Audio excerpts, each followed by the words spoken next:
Entonces este verso y significado, según lo que vimos esta última estrofa, nos animan, al menos a mí personalmente, a hablar acerca del karma, la ley del karma, ¿no? Aquí habla de una ley. Pero esto de la ley del karma, ¿realmente existe? ¿Realmente existe una ley cósmica que gobierna los actos de todas las personas? ¿O es un cuento religioso para que nos portemos bien? Dentro de las religiones. A veces, o sea, en realidad lo de la ley del karma es una de las propuestas más provocadoras del Bhagavad Gita y del Bhagavatam, ¿no? De nuestra filosofía de la conciencia de Krishna. Es una noción que apela a que existe una ley cósmica que establece y dictamina reacciones a cada una de las acciones. Ahora bien, hay mucho escepticismo alrededor de esto, porque ¿por qué nosotros creemos que existe una ley del karma? ¿Cómo podemos comprobarlo empíricamente esto? Comprobar empíricamente que existe una ley cósmica, más allá de las leyes del Estado, porque las leyes del Estado uno puede comprobarlas, si uno hace un acto, sabe que está escrito en la Constitución o en alguna, ¿no? Un régimen jurídico, cuál es la reacción que recibe, por ejemplo, ya sabemos cuánto es la multa por atravesar un semáforo en rojo, ya está establecido, entonces sabemos, si viene el policía y nos dice, usted por pasar el semáforo en rojo tiene esta reacción. Pero no sabemos a ciencia cierta si existe una ley cósmica que también gobierne cada uno de nuestros actos.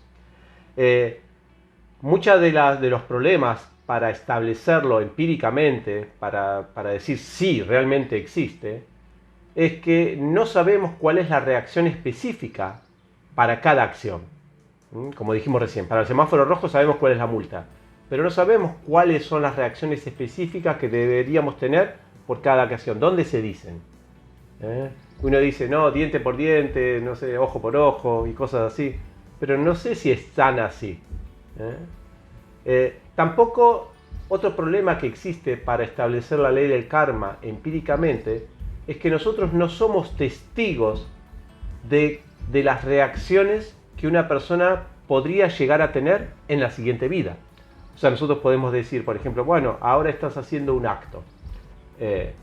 Y quizás la reacción la recibís en la siguiente vida. Pero ¿cómo comprobamos eso? Porque ni siquiera nosotros vamos a ser testigos de la próxima vida de esa persona. Y nosotros mismos no vamos a ser ni siquiera testigos, no vamos a recordar ni siquiera las siguientes vidas. Entonces decir que el karma se establece en las siguientes vidas, ¿cómo lo comprobamos eso? ¿Cómo se comprueba realmente científicamente eso? Y tampoco podemos, porque a veces inclusive se dice, vos estás sufriendo ahora por un pecado anterior, por una reacción de un acto anterior. Pero ¿cómo comprobamos eso? O sea, es solamente la fe la que nos dice que en la vida anterior hiciste algo y ahora lo estás sufriendo. Es creer o reventar, ¿no? Más o menos. Pero no podemos establecerlo fehacientemente, ¿no? Al menos para los escépticos. Los que tienen un poco de fe en el Bhagavad Gita y el Bhagavatam no es gran problema. Otra de las cosas que sucede por la cual anima a un escepticismo a esta ley del karma es que a veces nosotros vemos contradicciones en el ejercicio de esta ley. Porque, por ejemplo, vemos que a las personas malas les pasan cosas buenas y a las personas buenas les pasan cosas malas. Entonces decimos, esto no es ley del karma, esto es casualidad absoluta, estamos en un caos universal. No me vengan con la ley cósmica del karma y todo eso. Esas son algunas de los argumentos, y hay muchos más, ¿no? Con respecto a eso. Entonces, ¿cómo podemos aceptar que existe esta ley? Que existe una ley cósmica, una ley divina. ¿Cómo podemos aceptarla en forma lógica, práctica, o por lo menos con algún tipo de experiencia que nos diga, más allá de refugiarnos solamente en la fidelidad o la fe del Bhagavatam o del Bhagavad Gita, que realmente existe? Bueno, si quieren saber esta respuesta van a tener que quedarse a escuchar hoy en día aquí esta clase, y si están viendo este video por YouTube, antes de seguir, háganle clic en suscribirse o like en este video, así nos ayudan a difundirlo.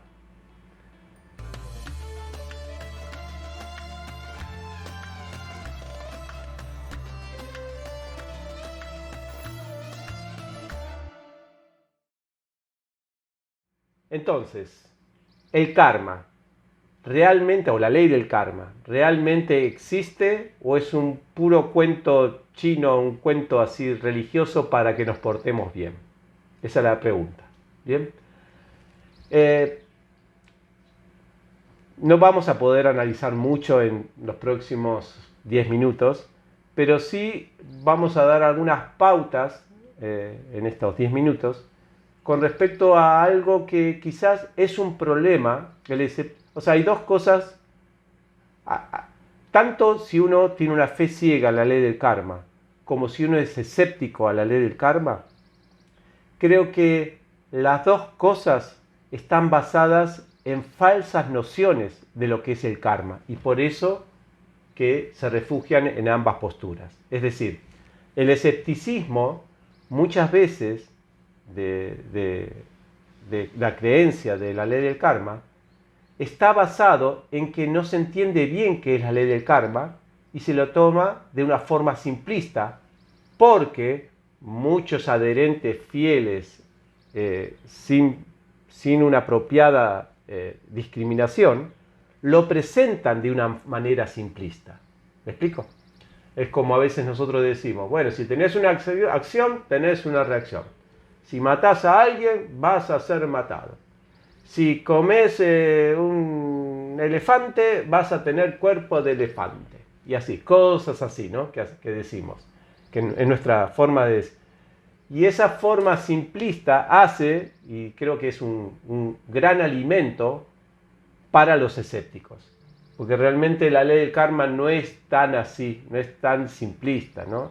Entonces, lo que yo los voy a invitar en esta clase es solamente les voy a presentar 4 puntos para complejizar un poco la ley del karma, ¿no? O complejizar no, para ver la complejidad que tiene la ley del karma, y de esta manera quizás nos anime a presentarla, primero que todo, de una manera un poquito más integral, y por otro lado, los escépticos puedan estudiar desde otro punto de vista esta ley del karma y así analizar si realmente es posible que exista esta ley cósmica, kármica o no. ¿Bien? Son 4 puntos nada más, y aquí terminamos la clase. Primero que todo, lo que dijimos recién. El primer concepto a veces simplista que nosotros tenemos es que una acción trae la misma reacción. O sea, nosotros creemos que son las acciones las que traen las reacciones en la ley del karma. Primer error. No es la acción la que trae la reacción, sino que es la conciencia en la acción la que trae la reacción. Primer punto, muy importante. Esto es todo Bhagavad Gita. Porque Arjuna tenía miedo que sus acciones en la batalla le producieran a él reacciones. Krishna le dice que no es el karma o la acción lo que trae reacciones, sino el apego o la forma en que llevas a cabo esas acciones lo que te va a traer reacciones.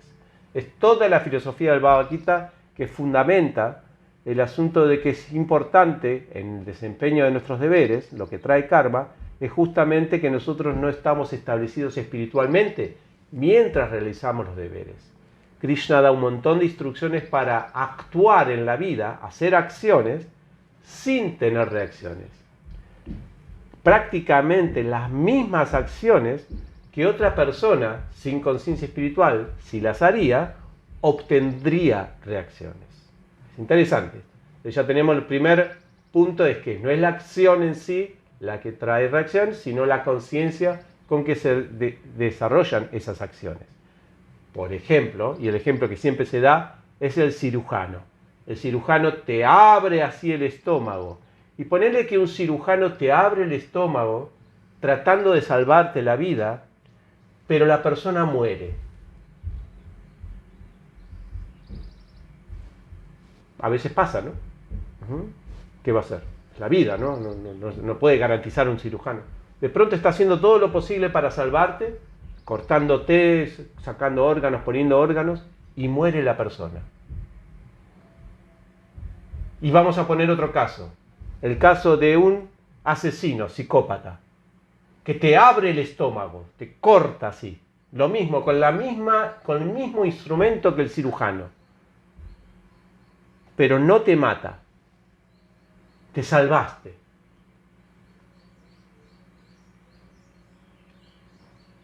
¿Quién tiene más reacciones? ¿El que te mató, el cirujano, o el asesino? Inclusive el asesino que no te mató. ¿Quién va a la cárcel? De la misma manera, la ley cósmica no es ciega. No es que ahora, ay, sí, se murió. No es así como, si la ley estatal no es ciega y sabe que el cirujano hizo todo lo posible porque su intención era salvar al paciente y no va preso, en cambio el otro que sí tenía una intención va preso, ¿cómo nosotros no podemos decir que la intencionalidad en un acto no representa la reacción en una acción kármica? La ley cósmica también trabaja de la misma manera. Inclusive en derecho, seguramente ahí Ananda Kirtan nos puede informar, existe algo así, ¿cómo se llama cuando alguien se llama doloso? Cuando realmente hace un crimen premeditado, queriendo hacerlo, no sé cómo se llama, o no sé si es doloso o hay otra palabra para eso, ¿no? Y eso se toma en cuenta para el dictamen, ¿no? Si vos lo que haces intencional, tenés más condena. Bueno, no soy experto en... Doloso se llama. Bien, gracias, doloso. Bien, la pegué. Bien, por fin una. En mi haber jurídico. Entonces ese es el primer punto. Acá ya complejizamos un poquito el karma. Ahora la otra es, bueno, si la intencionalidad es la causa de nuestras reacciones, o la conciencia con la que hacemos los actos es la causa de nuestras reacciones, ¿cómo nosotros garantizamos la conciencia con que hacemos nuestros actos? Lo interesante que dice el Bhagavad Gita también acá, y esto es algo que no somos, o sea, hay como una especie de esclavitud kármica, porque la conciencia con que realizamos los actos en realidad no es tan, o sea, no es tan fácil decidirla, por decirlo de una manera. Nosotros no tenemos tanta libertad para elegir con qué conciencia hacemos los actos. Tenemos libertad, una especie de libertad, pero normalmente nosotros estamos forzados por las gunas, por las modalidades de la naturaleza, a hacer un acto con una conciencia en particular. Esto es por nuestra asociación, nuestro relacionamiento con las gunas o las modalidades de la naturaleza. Esto lo dice el Bhagavad Gita cuando en el 3.27 dice: los tontos se creen que son los autores de las actividades cuando en realidad son ejecutadas por las tres gunas de la naturaleza, las tres modalidades de la naturaleza. ¿Esto qué quiere decir? Es que nosotros vamos a actuar con una conciencia particular producto de nuestras reacciones pasadas. Es decir, alguien que niega el karma está negando, en un sentido, que actualmente nosotros estamos forzados a actuar de una manera particular. Porque alguien podría decirle a un escéptico: bien, vos decís que no existe el karma. ¿Qué te fuerza a vos a negar el karma? ¿Qué te fuerza a vos a ser tan escéptico? ¿Por qué vos sos tan escéptico? ¿Por qué tenés esa condición de escepticismo? Esa persona no va a poder responder de que, bueno, yo soy escéptico porque elegí ser escéptico. No, señor. Hay personas que son más escépticas, más analíticas que otras. Y eso lo recibimos kármicamente. O sea que ya estamos recibiendo una reacción, inclusive en nuestra forma de afrontar nuestras acciones. Así que eso ya es innegable. Hay una complejidad en el asunto de cómo nosotros nos enredamos una y otra vez, porque una acción nos trae una reacción, pero la reacción, ¿cuál es esa reacción? La reacción es nuestra forma de ponerle intención a las futuras acciones. Y eso es lo que nos enreda en el karma. Lo otro, el tercer punto, que también complejiza un poco el asunto del karma, es que mal karma no necesariamente significa sufrimiento. Si alguien es feo, tiene poca plata o nació en una situación lamentable o precaria, no necesariamente responde a un mal karma. ¿Y esto cómo es? Nosotros siempre entendimos de que mal karma supone algún tipo de situación incómoda o desventajosa en la vida. Pero no necesariamente es así. Porque el peor karma que nosotros podemos tener es el enredo en la ley del karma, no el sufrimiento en la ley del karma. ¿Esto cómo es? ¿Cómo se entiende? O sea, una persona lúcida espiritualmente, por más que tenga sufrimiento, por más que tenga una enfermedad congénita, ponele, él está sufriendo un karma, ¿sí? una reacción, pero peor es el karma que nos enreda en próximas reacciones. Por eso que la ley del karma debe entenderse, o el estar enredado en la ley del karma, como la ley que no nos permite salir de la ley del karma. En cambio, si nosotros sufrimos consecuencias de nuestros actos, pero esas consecuencias permiten despertar del alma, eso no es mal karma. Eso es un karma liberador. Es como, por ejemplo, Arjuna en el Bhagavad Gita estaba en una situación muy lamentable ante sus familiares. Y una situación que realmente le producía mucha aflicción. Pero esa situación le hizo posible a él el refugio en Krishna y por lo tanto una liberación espiritual. Por lo tanto, si hay que repetir ese mal karma, no viene mal. Si los males karmas de la vida nos despiertan espiritualmente, no son necesariamente mal karma. Y por último, el último punto, son solamente elementos que son para discutir mucho más, ¿no? Solamente acá estoy dando algunos. Por último, ustedes pueden comentar aquí debajo del video o luego todos estos temas, podemos desarrollarlos más. El karma no es un tema así simple que se puede elaborar en 10 minutos, pero bueno, por lo menos vamos dando algunos tips. El último punto es que, y esto es algo que parece que sí está instituido mucho en nosotros, es que creemos que una acción, inclusive una mala acción o una buena acción, tiene efectos mucho después. No creemos en el karma instantáneo. Creemos, yo hice este asunto, en el futuro o en mi próxima vida yo voy a tener que sufrir las consecuencias. No es tan así. El karma es instantáneo, porque recién definíamos el karma como una acción con una intención o una conciencia en particular.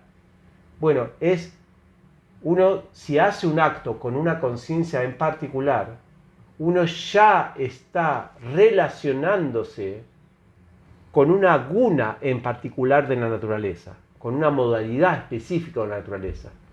Entonces eso hace que inmediatamente por contactarse con esa modalidad, uno ya tenga la reacción. ¿Cómo es esto? Por ejemplo, uno piensa, yo voy a robar.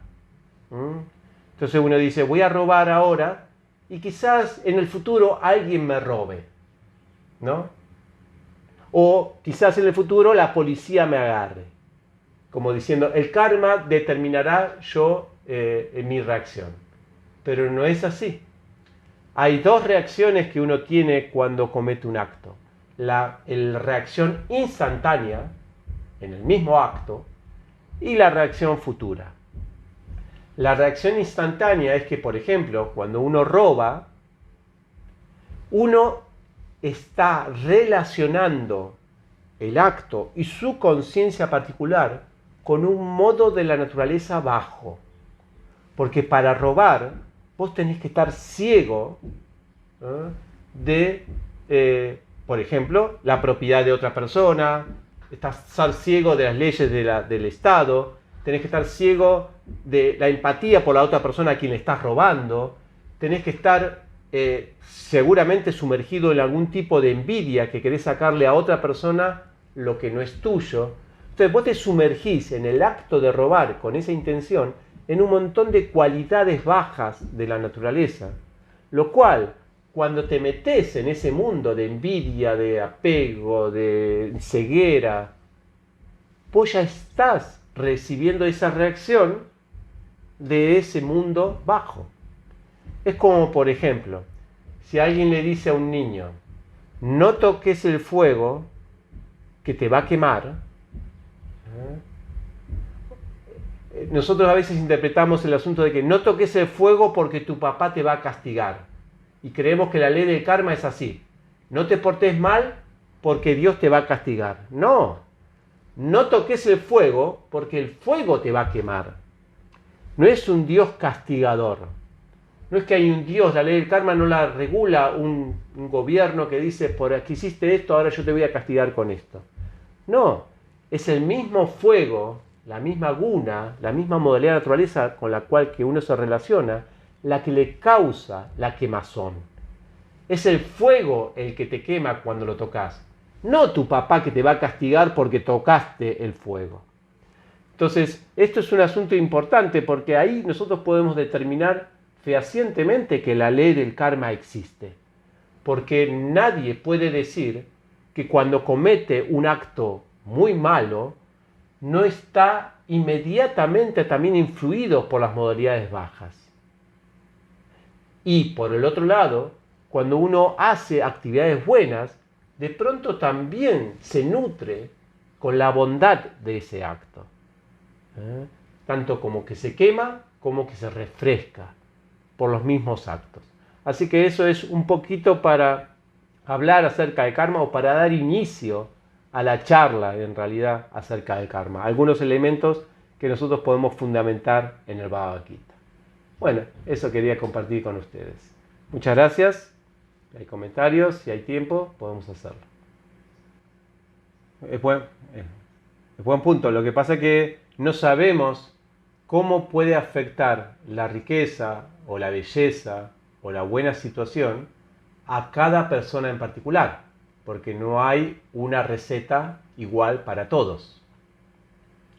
Entonces, para algunos, la pobreza puede ser causa, por decirlo de una manera, de despertar espiritual, para otros puede ser mayor enredo en la existencia material. El Bhagavad Gita premia a los trascendentalistas. Al menos dice el Bhagavad Gita en el capítulo 6. Aquellos que hacen una corta práctica y aún tienen deseos materiales que satisfacer, en una corta práctica espiritual, en su siguiente vida nacen en buenas posiciones económicas y bajo familias educadas.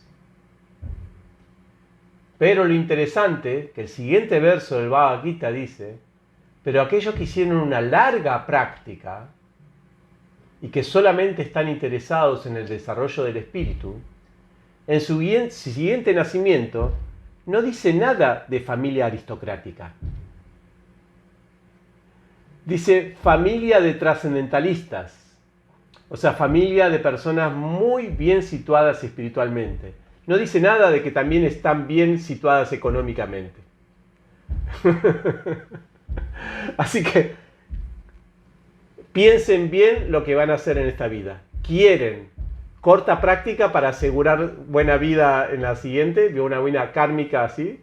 ¿O larga práctica y es incierto en qué familia de devotos, si ricos o pobres, nazcamos? ¿No? ¿Está bien? Eso es muy relativo, es relativo a la persona. Por eso que no es el sufrimiento o el placer, necesariamente, es lo que yo traté de decir, lo que hace que una persona actúe mal. No es que a veces actuamos mal y por eso sufrimos. A veces son solamente formas en que el karma, y esto es la pedagogía que está detrás de toda la ley del karma, que es sorprendente, y por lo tanto si hay una pedagogía en la ley del karma, también hay un amor divino para que nosotros podamos aprender con estas. Entonces ahí se vuelve es otro aspecto más, ¿no?, relativo a la ley del karma, que tiene que ver cómo nosotros vamos avanzando por respetar o por seguir esta ley del karma.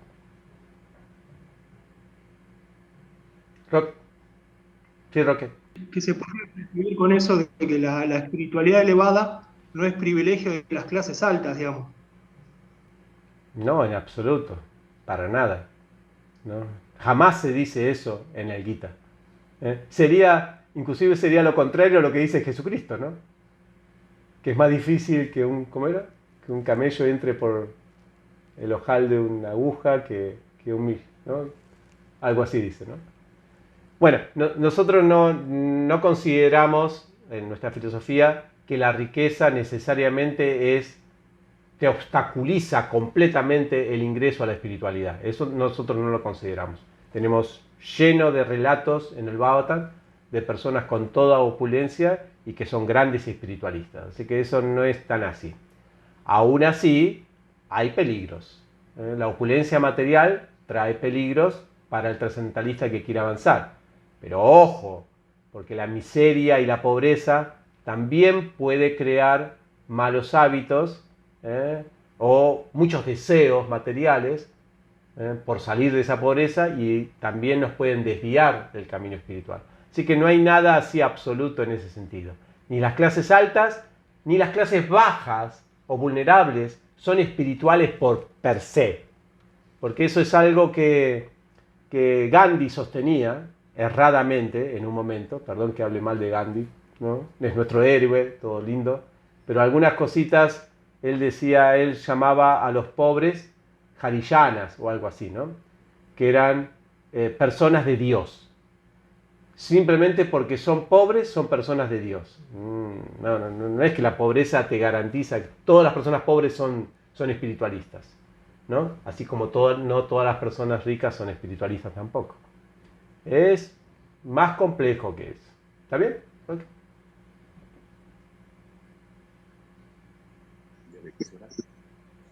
Okay. A mí se viene un ejemplo. Sí, que hablaba yo de ello, ahora Prabhu, adelante. Mi gran duda está basada principalmente en el nacimiento. Uno nace en una familia y se desarrolla armónicamente, y después cuando uno desarrolla su vida en familia, a veces uno ve que hay desavenencias, tanto con los hijos, con la esposa, mayormente en Kali Yuga, eso se desarrolla de una manera bastante grande, ¿no? Y eso lo hemos visto principalmente en ISKCON, con los devotos, se ha visto mucho eso. Y mi duda está en que si uno cometió actividades negativas o kármicas y las tiene que venir a pagar en esta vida, si necesariamente las almas con las cuales uno cometió esas actividades negativas son las que aparecen en la vida de uno, o simplemente uno viene y paga las reacciones a través de X entidades vivientes. ¿Se entiende? Sí, se entiende. Sí, se entiende. ¿Ah? Si son las mismas almas las que ¿cómo se llama? Se devuelven los karmas que se han generado en anteriores vidas. No necesariamente. Porque puede ser que sí, puede ser que no. La historia de Chitraketu, del Bhagavatam, muestra que sí. Exacto. Que el hijo, o dan a entender que el hijo podría haber sido un enemigo de Chitraketu, y por eso que nació y murió, para darle aflicción ¿cómo se llama? A Chitraketu, al padre. Esa es una historia ahí que aparece en el Bhagavatam. También la de, ¿cómo se llama? Ambika. Bueno, pero Ambika estaba completamente consciente, ¿no? Ella era conscientemente, ella misma quería poner en su control la ley del karma. No es que ella dejó que la ley del karma ejecutara la reacción a Bhishma, sino que ella misma buscó la venganza. Es diferente eso. Porque ella seguramente tuvo... Una cosa es el hijo de Chitraketu que la ley del karma dispuso de que haga sufrir al rey. Y otra cosa es Ambika era, o Amba, no me acuerdo. Sí, Ambika, que ella misma quiso tomar las riendas del karma y hacerlo sufrir a Bhishmadeva. Esto no es productivo, porque esto hace que uno genere karma. Eso pasa mucho. Puede pasar de que uno diga, ¡ay, castigo! Lo voy a castigar, así sufre lo que... Esperen. Nosotros no somos los legisladores, ni los ejecutores, ni jueces de la ley del karma. No es nuestro rol. Si uno quiere ese rol, va a tener que tomar un puesto diferente en la siguiente vida, no sé, como Yamaduta o como Yamaraj. Sí, otra cosa, no. Amba era. Sí, Amba no era Ambika, sí, Amba. Entonces, en ese sentido, sí. Pero no necesariamente pasa de que las almas otra vez se juntan. Ahora bien, algo que quiero agregarle a esa pregunta tuya, es agregarle nada más, Yogeshwar, que es una buena pregunta, es que a veces nosotros pensamos que las cosas que nos pasan en nuestra vida son producto de la vida pasada. Uy, yo estoy sufriendo ahora, ¿qué hice yo? ¿Habré hecho algo en la vida pasada? Y eso, ojo, en nuestra tradición, tiene para mí mi forma de ver, una manera, ¿cómo se llama?, disfuncional de mejorar. Porque no nos damos cuenta que en realidad, especialmente cuando ya estamos adelantaditos en años, que no hace falta que sean las reacciones de la vida pasada las que causen las reacciones de esta vida. Ya tuvimos bastante tiempo para generar nuestras propias reacciones en esta vida. Entonces a veces pasa de que porque decimos que es vida pasada, nos cegamos a todas las cosas que hicimos en esta vida que son realmente las que nos produjeron esas reacciones que ahora estamos sufriendo. Entonces no le echemos la culpa a nuestro otro yo de la vida pasada.